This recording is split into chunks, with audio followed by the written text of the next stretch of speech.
పిత పుత్ర పవిత్రాత్మ నామమున ఆమేన్.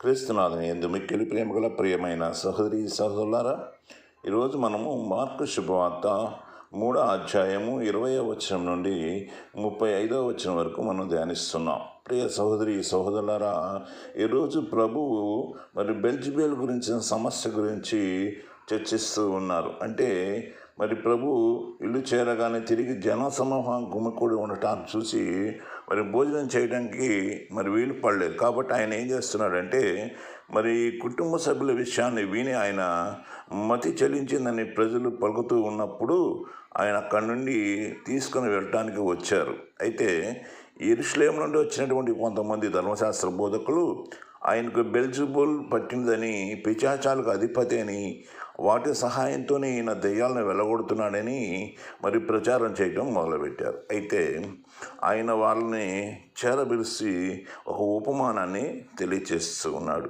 ఏమని చెప్తున్నాడు ప్రభువు? సైతాను ఎలా వెళ్ళగొడుతుంది?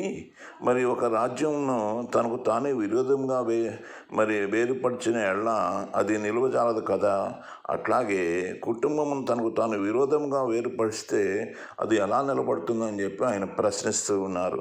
ప్రియ సహోదరి సహోదరులారా, అదేవిధంగా సైతాను తనకు విరుద్ధంగా ప్రవర్తిస్తే అంతా కూడా సర్వనాశనం అయిపోతుందని ప్రభు మనకు ఈ యొక్క వాక్యాల ద్వారా తెలియచేస్తున్నాడు. ఎవడైనా సరే బలవంతుడు మొదట బంధిస్తే తప్ప ఆ బలశాలి ఇంటిలో ప్రవేశించి మనం సామాగ్రిని దొంగలించలేమని చెప్పి ప్రభు నిశ్చయంగా మనకు తెలియచేస్తున్నాడు. అంటే ముందు వాడిని బంధించాలి, బంధించిన తర్వాతనే వాడి ఇంటిని మనం లూటీ చేయగలమని ప్రభు మనకి స్పష్టంగా అర్థమయ్యే రీతిలో చెప్తున్నాడు. కాబట్టి ఇంకా ప్రభు ఇలా హెచ్చరిస్తూ ఉన్నాడు, నువ్వు ఎవరిని దూషించకపోయినా పవిత్రాత్మ జోలికి మాత్రం పోవద్దు అంటున్నారు. ఎందుకంటే మానవులు చేసిన ఏ పాపమైనా పలికితే అది ఏ దేవదోషనైనా కూడా మనిషిని దేవుడు క్షమిస్తాడు. కానీ పవిత్రాత్మకు వ్యతిరేకంగా దోషం చేస్తే క్షమించబడినటువంటి నేరంగా పరలోకంలో తీర్మానం చేయబడుతుంది. కాబట్టి వాడు నిత్యము పాపి అయి ఉంటాడు,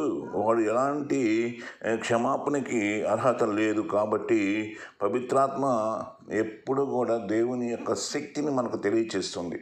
మనం మంచి పనులు చేయాలంటే పవిత్రాత్మ శక్తి అవసరం. కాబట్టి అలాంటి పవిత్రాత్మ శక్తిని దూషించబాకమని ప్రభు హెచ్చరిస్తూ ఉన్నాను. కాబట్టి ఈ యొక్క వాక్య సందేశాన్ని అనుసరించి మనము ఎల్లప్పుడూ ప్రభు చిత్తానుసారంగా జీవించడానికి, ఆయన నామాన్ని మనము కొనియాడటానికి మాత్రమే మనం మాట్లాడాలి. అంతేకాని దేవునికి విరుద్ధంగా దూషణలు చేయకూడదు. అలాగే దెయ్యాలు భూతాలు అనేవి దేవుణ్ణి ఏమీ చేయలేవు.